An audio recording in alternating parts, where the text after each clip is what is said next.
for joining us tonight. I'm excited to introduce Jasmin Singer. She is a worldwide leading expert on veganism, a coveted speaker on topics including radical body positivity, personal narrative as a means of social justice, and how to change the world for animals.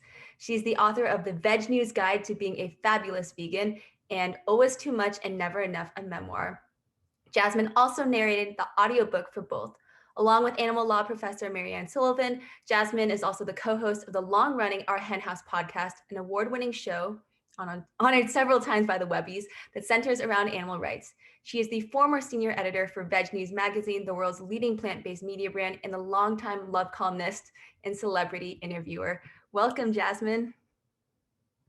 Thank you. I'm so excited to be here. I really appreciate it. I love FFAC, and I've been really, really looking forward to this chat. Thanks, Jasmin. Well, first of all, congratulations on over 600 episodes of Our Hen House. And thank you also for interviewing our founder, Katie Cantrell, in just a few episodes ago. I think it was 596. So since this series is titled Media for Change, we'd love to explore a little bit more about how you found your niche in media. Can you just describe your journey from the podcast to the acting to working at a magazine to your books? Yeah, absolutely. I'm so passionate about media. It's why I do what I do, but it's also something that I hope that everyone could get excited about, regardless of whether you make it or just consume it. I think it's a really important vehicle for changing the world for animals. As for me, I as you sort of alluded to, I grew up in theater and acting. And so my first job out of college was with an AIDS awareness theater company. And at that moment, I sort of not only put together social justice work with the arts, but I also realized that in so many ways I had been behaving like an activist for many years since I was a little kid, only I didn't really have the framework for calling it that. During my bat mitzvah in 1992, my speech was about Ryan White and AIDS. And then, so when I was in this theater company, I was already a vegetarian at the time, and I met a vegan through a friend of a friend. And so I decided, I went vegan, but I had to like make it my whole profession. I had to make it everything I did. And so I decided to focus on writing at the time. I was still trying to act and do theater. It wasn't going so well in New York City in my 20s, 20 years ago. It ironically went a lot better in my 40s in LA, but that's another story. Anyway, although it's actually a related story, because I think the world has evolved to sort of embrace more sort of marginalized communities, and I see animals as something that absolutely needs to be central to that fight. So my first article that I wrote was for Satya magazine. It was called Coming Out for Animal Rights. It is about LGBTQ activism and animal activism and the overlaps between the mindset of the oppressor. That was, I don't know when, the early aughts. Aughts is a funny word, but I think people use that. And then from there, I wound up working in animal rights. I worked for Viva USA. I was the campaigns manager for Farm Sanctuary. And at that point, I met Marianne, and we decided to start Our Hen House. So I left Farm Sanctuary. The reason we started Our Hen House was because we felt like a lot of people were waiting for top-down organizational campaigns to kind of dictate for them how they can make a change, either donating here or signing a petition there. And I am all for donating and signing petitions, but we kind of felt like, oh, well, maybe people should also get involved in their own communities. And we thought a lot of people didn't know how to. So we started Our Hen House as like a place. We used to call it a place to find our way to change the world for animals. And so that's basically what it is. That was almost 12 years ago that we started it. We've been on the air every week. We also produce the Animal Law podcast that Marianne hosts. And I feel like I'm rambling on, but at some point in there, I wound up writing books. I wound up being the senior editor for Veg News. And then I sort of got back into acting, and I try to bring veganism into that as well whenever possible. So hopefully that wasn't too rambly. That was excellent. I actually did not know about some of your 40s acting. Can you tell us a little bit about how you can bring animal rights and activism into acting? Just to be clear, I'm only in my early 40s. I make it sound like I make it sound like I'm looking back at my life, but hopefully, knock on wood, I have a lot left. When I lived in LA, and I just moved out of LA less than a year ago. When I lived in LA, I decided to just sort of, if you're here, why not try again? And I literally got an agent on my first meeting. I already had a literary agent, but I was like, let's just see what would happen. And I wound up meeting a talent agent through a friend, and then I got a commercial, and then I got a short film, which is called The Bra Mitzvah. And I kept improvising lines about being vegan, and they just were like, oh, I guess the character has to be vegan. And so in the Bra Mitzvah, it was like traditional Jewish food. And I said to the director, I'm vegan, I'm not, this isn't going to work if this food isn't vegan. And I connected her with Mort and Betty's, which is this vegan Jewish deli in LA. And so if you watch the Bra Mitzvah, all of the food you see, like the lox and the knishes and all of it, it's all vegan. So it proves my point that there's a vegan version of everything. I also did stand up. I had an act called, I think it was called Humorless Vegan Lesbian or something like that. Vegan Lesbian Buzzkill, something like that. Anyway, I would kind of work in humor about, how atrocious it is to exploit animals, so that people were laughing before they realized that that's what they're doing too. That's amazing. I think that a lot of us advocates often wonder, when do we bring up veganism? When is it going to make a difference? And I think that the example that you just gave, where you're able to incorporate into the character, I suppose, and make sure that there is vegan food there, that's a huge success for sure. Thank you. I got a lot of questions from registrants even before this has started. Hello, little one. And I was wondering if you could answer one of the first questions, which is, how do we get animal cruelty in factory farms recognized as a big problem and priority and addressed in the media? Next question. No, I'm just kidding. That's the question. I mean, I think that we do something and we say something, and we don't wait for someone else to do it. We don't wait to learn how to write the perfect letter to the editor or how to write the perfect op-ed. We just put some words together and submit it as our own. We support media initiatives if that is more of your speed. So what I mean by that is supporting nonprofits that are working to change the world for animals, either very directly, like Our Hen House or Jane Unchained, or Their Turn, or more indirectly, like some other nonprofits that are working to create change for animals have strong media components. So that might be, and I know that Factory Farming Awareness Coalition is also focusing on media. So that is another reason why obviously you're hosting this, and you have other projects as well. So that would be another focus, or like you see if there are other ways to get involved with DMing the journalists who are writing stories either for animals or against animals. And I can tell you, journalists read their DMs on Twitter, maybe not Instagram, but they do it on Twitter. It's a really good way of getting in touch with anyone. So I would say using the media is also going to be hard.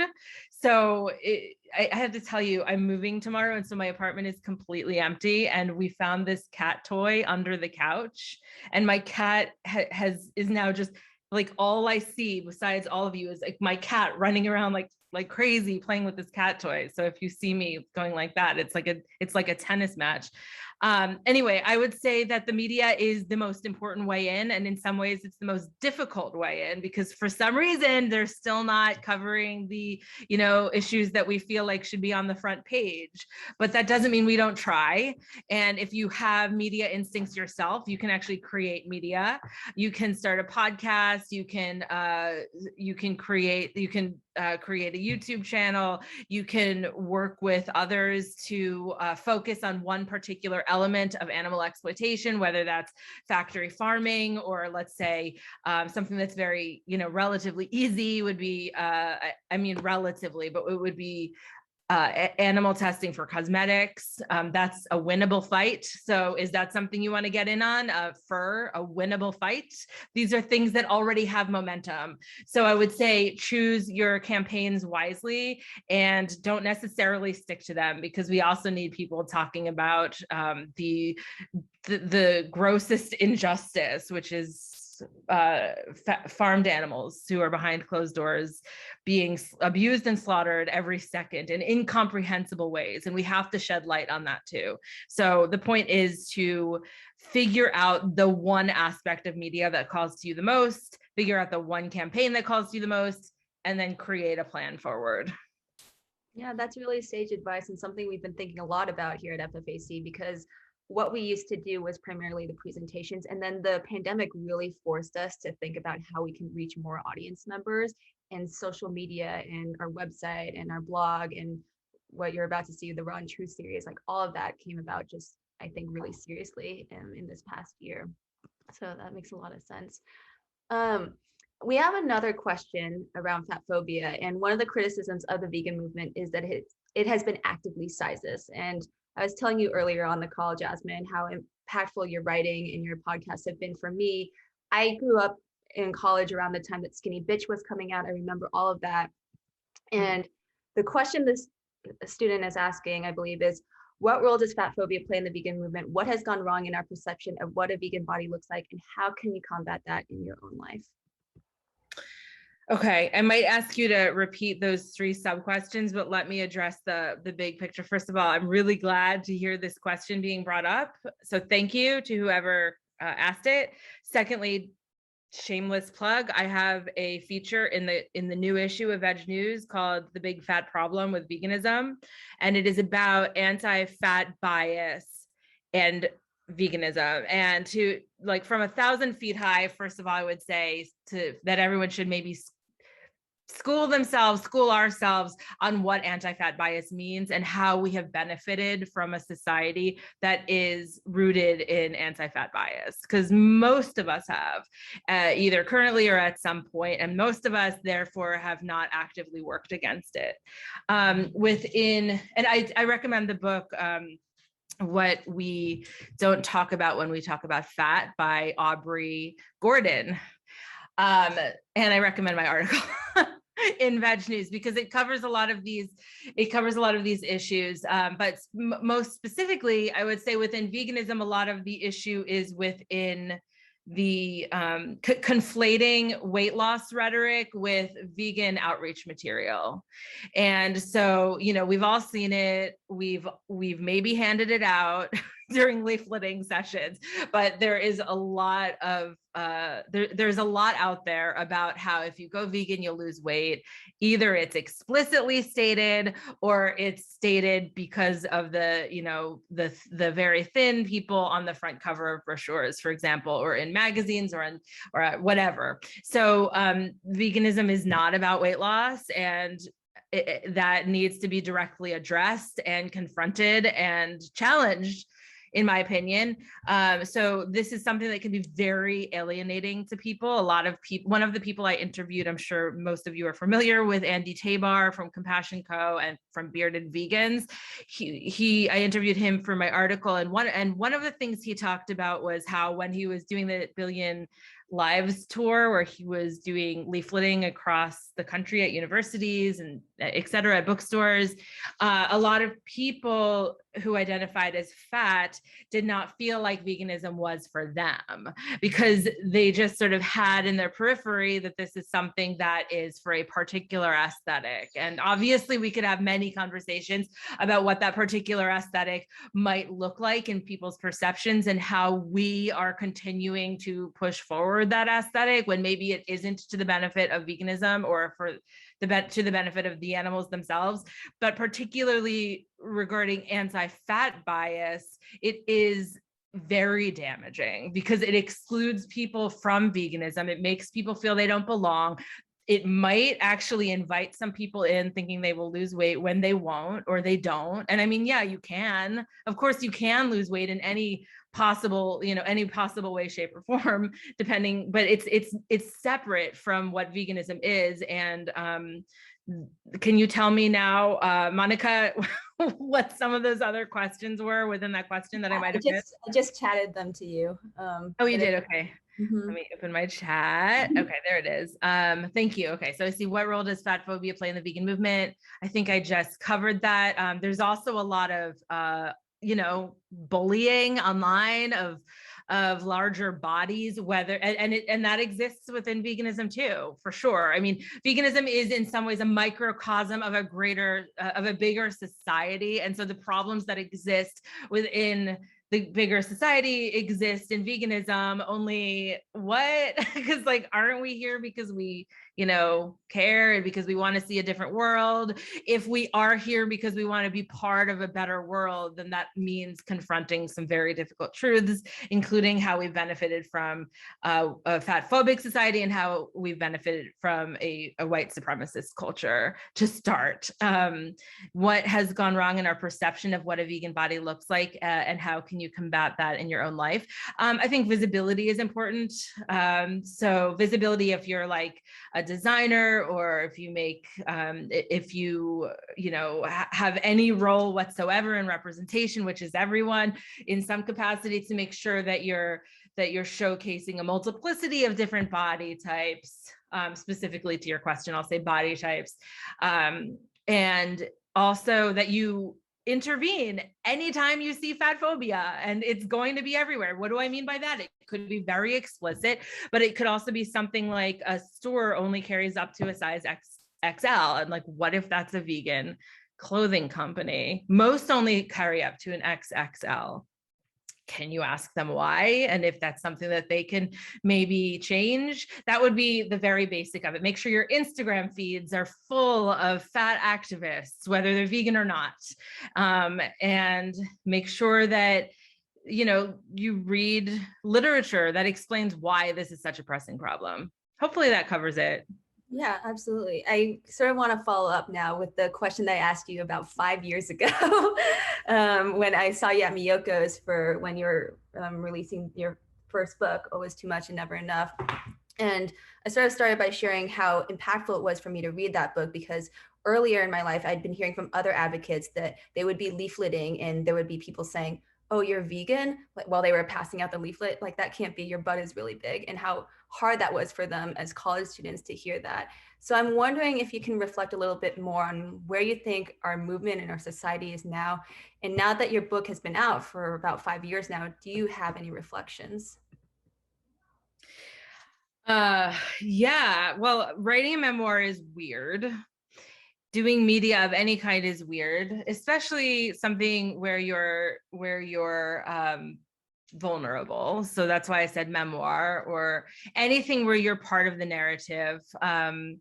I think a memoir in particular is a weird thing, because it is like this moment in time captured in 250 pages, and then of course you evolve physically, you evolve spiritually, you evolve in every possible way. Hopefully we evolve, and yet the book exists, or the memoir exists. I would say that that when I was writing it, when I was in my early 30s, I read an article in the New York Times about how nobody under 40 should write a memoir. And I thought that was hilarious. And now I totally get it, even though I'm glad I wrote it and I'm glad it's out there. But it is a moment in time.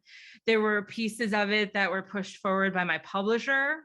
There were reasons that I got the book deal that had to be included in the book.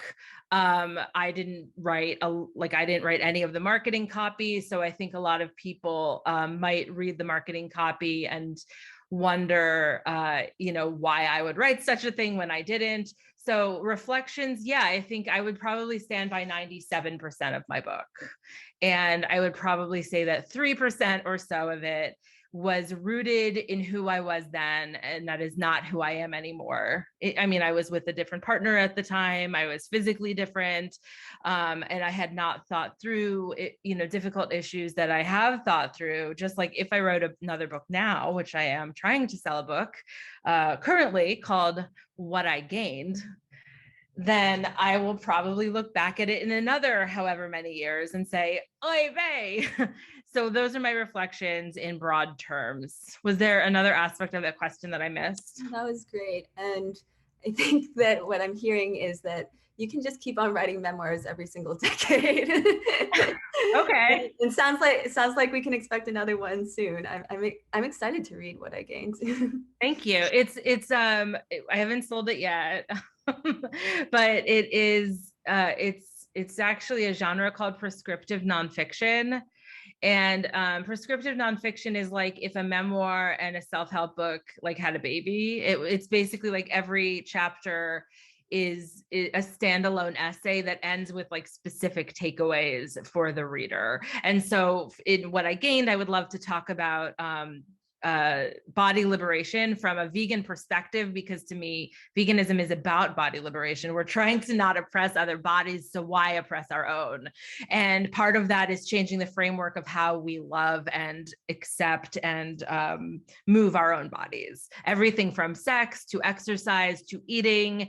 And so what I would love is to publish a book like that that will challenge this sort of like mainstream idea that, especially in middle age or the changing bodies of many of us, that's something that we're supposed to look down on instead of just sort of celebrating.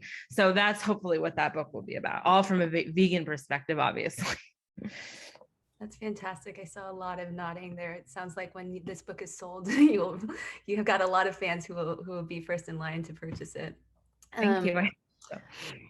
It's interesting to hear you reflecting on your first book, and some of this has been just over the last decade. I've listened to many episodes of Our Hen House, and this part of what we're trying to do here in this hour is think about what's needed to shift culture so that eating plant-based is more of the norm and eating animals is just seen as very abnormal.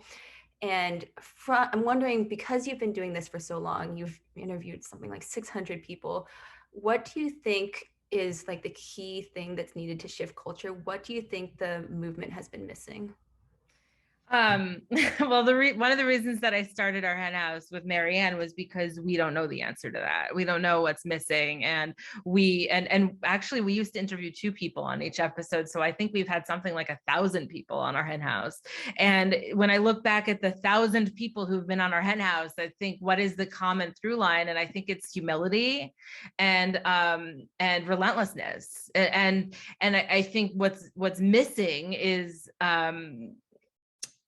what is missing is that frequently we go into a room thinking we know all the answers, or we go into a conversation thinking we know all the answers. And that really holds us back, and that really holds the movement back. I mean, I think we're seeing little tiny itty bitty baby shifts in the movement now, or what I'm saying, the movement, like with giant quotes, because it's not like we get a club card. If we do get a club card, I missed the mail that day because I didn't get one. But I think that what we need to do is challenge what we think on like a daily basis. So, and recognize that it's okay to change. We interviewed many years ago, James McWilliams, who wrote a book called Just Food, Where Locavores Get It Wrong and How We Can Truly Eat Sustainably or Responsibly. And he had a chapter. It was such a good book. And I'm reading it. And then I get to the chapter about fish, and he's advocating eating them. And then the book came out and he went vegan and afterwards, and he's like, oh, I have this book with this fish chapter in it. But he kept going. So like, what did he not know when he got that book deal? What did I not know when my first book came out? I think that the answer to how we can show up in our activism and what the animals need most from us is the ability to think creatively and not be cocky about it, because the animals don't have time for us to get wrapped up in our own ego or in internal battles that land nowhere, especially in this incredibly toxic Facebook culture, which I hate. So that's what I would say is the answer. It might be an amorphous answer, but it is how I feel. Yeah, that makes sense.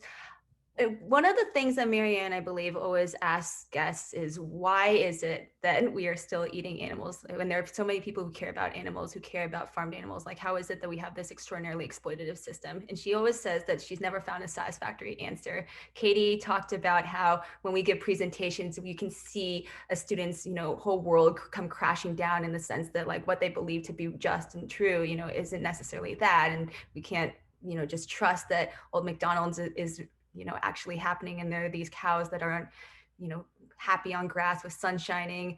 And she talks about, the answers around cognitive dissonance and, the Melanie Joy, why, we love dogs, eat pigs, wear cows. I'm wondering if you could reflect a little bit on this question, because you've heard so many answers now. What are your thoughts on this at this point? On specifically how we can get people to stop eating animals, or why do people still eat animals? Yeah, given that there are so many people who care about this theoretically. Right. I think that people are a creature of habit. I'm a creature of habit. I currently have habits that I'm really struggling to break. They don't involve eating animals. But I mean, there was a point, because I wasn't born vegan, unfortunately. But I think people are creatures of habit. And I think it's very difficult for some people to feel like they are going to stick out like a sore thumb. People don't want to be different. Now, obviously, most, if not everyone here right now, understands that, like, you can very much assimilate into a society even if you're vegan. You don't necessarily stand out. You don't have to get an Instagram called vegan lesbian killjoy. You don't have to get full of tattoos or wear vegan message wear. You can just fit in and still be vegan and still care about animals. So, but most people think that there is a permanency to the word that scares them, and they don't want to inconvenience others, and they don't want to break free of their own habits. I mean, that's as far as I can get. And, like, those are some of the things that I think FFAC directly confronts in your work, in your campaign work, in your education work. I think that there's a lot of embracing that as what is, considered normal by a lot of people. They just want to live their life and not really be radical. And I say, radical because it's not radical. What's radical is what we're doing to animals. What's radical is eating them. But you can't really say that to someone who has a habit, and at 12 p.m. they go down to the deli and they get their ham sandwich or whatever, and they love their cat when they get home. How do we get through to that person? I think it's a multiplicity of ways. I think one of the ways is media, as we've talked about. I think one of the ways is making sure that there's a vegan version of that ham at that deli. And I think one of the ways is through reaching a tipping point as a society, so that it's no longer something that's weird. I do think we're getting there. That's good. I know that 2 to 4% of the US population is vegan. The percentage is higher for vegetarians, but I think that what you're hinting at is that there's some idea of, like, commitment, or you're coming out, and that's really interesting, and something I've heard you talk about before, which actually relates to, if we have enough time, really briefly, I want to first of all commend Jasmin's Jargon. For those of you who are not subscribed to Jasmin's Jargon, it's a newsletter that she puts out. And in one of the most recent newsletters, she recommended listening to Ezra Klein's podcast, where he interviewed Sarah Schulman for an episode he calls Sarah Schulman's Radical Approach to Conflict, Communication, and Change, connected to AIDS awareness. And you were drawing some parallels between animal and LGBTQ rights. And you noted that both movements are made up of allies. And I'm wondering if you can speak a little bit more about the role of allies in this situation. Yeah, I cannot recommend enough that people listen to that episode of Ezra Klein's podcast. Like, thank you for bringing that up, and thank you for the Jasmin's Jargon shout out. I appreciate that. I loved that interview with Sarah Schulman. I loved that she talked about so many of the similarities in the tactics between the early AIDS awareness movement and current day, like how it's sort of become somewhat assimilated into, like, just sort of everyday everyday LGBTQ, like sort of rainbow washing, like the juxtaposition. And I would love to be at the point one day when we're having this discussion and animal rights and veganism has reached that too, because I don't think we're there, but there's a lot to learn. And you spoke about allies. The animal rights movement is made up of allies. I mean, obviously the animals can't speak up for themselves. Well, they can. My dog is speaking up for herself right now to my left, and she has been all day. But unfortunately, we don't speak dog, and we don't speak pig, and we don't speak cow. So we have to advocate for them. And so in that sense, they need us. And I don't need to go on and on about that, because probably people who are here already know that. Regarding the AIDS awareness movement, a lot of the success in it was due to allies, and especially within more specifically the LGBTQ movement. Like, marriage equality would not exist if it were not for allies. Most of the people who identify as LGBTQ, for example, were not the ones that ultimately passed those state-by-state measures to legalize marriage, same-sex marriage, and then ultimately marriage equality federally. This was because other people were speaking on our behalf. If LGBTQ people such as myself were the only ones who were advocating for marriage equality, then we wouldn't have marriage equality. We just wouldn't. And so the importance of being an ally is kind of taking part in activism in a way that does not necessarily benefit us directly. That's why I'm an anti-racist activist. That's why I'm an animal activist. So I would say there's a lot that we can learn from movements such as the AIDS awareness movement, because maybe some of you remember just how bad it was, and just how stigmatized the gay men in particular were. And that's not really, I mean, of course, that's the case in certain parts of the LGBTQ movement, but it's not the case anywhere near how it had been back when AIDS was the gay disease, known as the gay disease. And of course, the cycle continues because of the fact that there's so many direct links to the direct consumption of animals and diseases. Thank you so much, Jasmin. I want to ask you so much more about this, but I want to make sure that we have time for questions. So we're going to stop recording now. This first half will go up on YouTube. I'm going to switch things over to Megan for our first quiz question. Alrighty, yeah. So we will stop the recording now. And then before we get into a little Q&A, which I emulate what you said, Monica, I really can't wait to hear more. We wanted to do a quiz and a giveaway of one of Jasmin's newest books. It's called The Veg News Guide to Being a Fabulous Vegan. So we'll get that pull up in just a second. I'll wait until that's up. All right, so in Jasmin's book, she lists the following 8 salads that you wouldn't normally think of as salads. So we just want to know what non-salad is your favorite salad. And once you've reacted to our poll, you want to make sure that you hit that reactions button down on the bottom and react. And that is how we will get to pick someone to win a copy of the book. So we've got soba noodle salad, chickpea tuna salad, tofu egg salad, watermelon salad, which sounds amazing now that it's still summer, pasta salad and potato salad, which I have definitely lived off of for portions of my life, caprese salad, and then a really delicious sounding cruciferous salad as well. So definitely make sure that you react. We'll give people a little bit more time. I see lots of reactions now.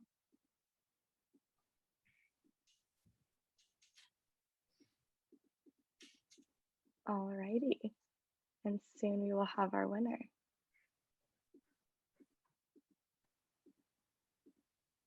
All right, so our winner today is Cassidy Brunton. So congratulations, Cassidy. You will get to read a lot more about those 8 salads as well as so much more in her book.